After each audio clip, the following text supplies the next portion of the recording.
Sophia Mara. I am the president and chairman of Mulat Media. Mulat Media is an online streaming platform, also a media and a broadcasting company. So we started way back 2019, but because of the pandemic, we have to put it on hold.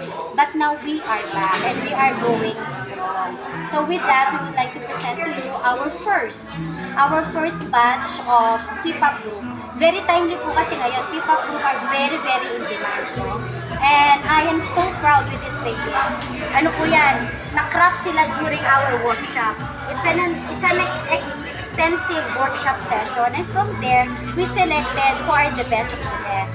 And in our own humble opinion, these girls are the best in our own eyes.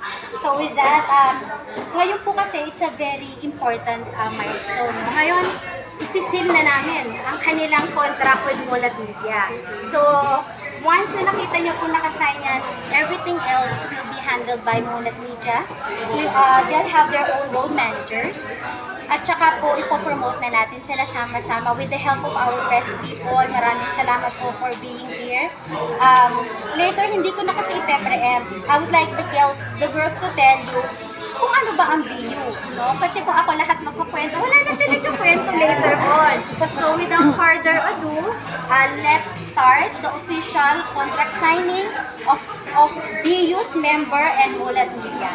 Ladies, are you guys ready? Yes. Okay, hold your pens and let the contract signing begin.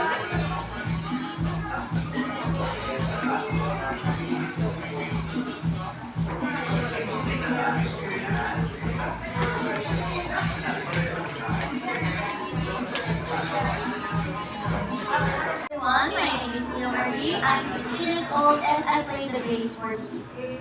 Hello everyone, I'm Kate Rayan and I'm the drummer of BU. Hi, I'm Clean and I am the electric guitarist of BU.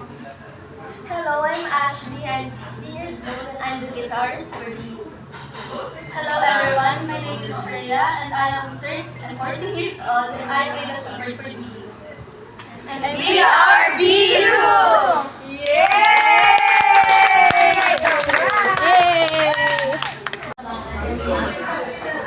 We're currently working on entertaining products kasi we're doing podcast po talaga. Nagkakaroon po kami ng training every week. So, marami kaming gusto ipakita sa tao, sa public. Gusto namin makita lang tayo kasi yun yung pinag-irapan namin. Hinayin namin every week. Sana, supportahan kami ng mga tao, abangan kami ng mga tao kasi marami pa kami gusto yung So we have a lot of things in store for everyone, and for our future fans, I would like to thank you for supporting us. This has been our dream to be musicians. So I hope everyone supports us. As I said po, abangan niyo po kami kasi marami pa po kaming dapat ipakita sa inyo. And salamat po sa mga sumusuporta po sa amin, our parents, our handlers po. And syempre po, we will give our best to the public and give them the music they deserve. You will love us all, just to wait. Gusto ko rin po salamat sa mga supporters, our families and friends. And gusto ko rin po abangan niyo po ang mga upcoming performances namin since we want to show our skills and enhance our skills to the public and to everyone else. trae baño chiquitito te queda. Solatita con el sol, una ya se pone morena. Ibagat mo na!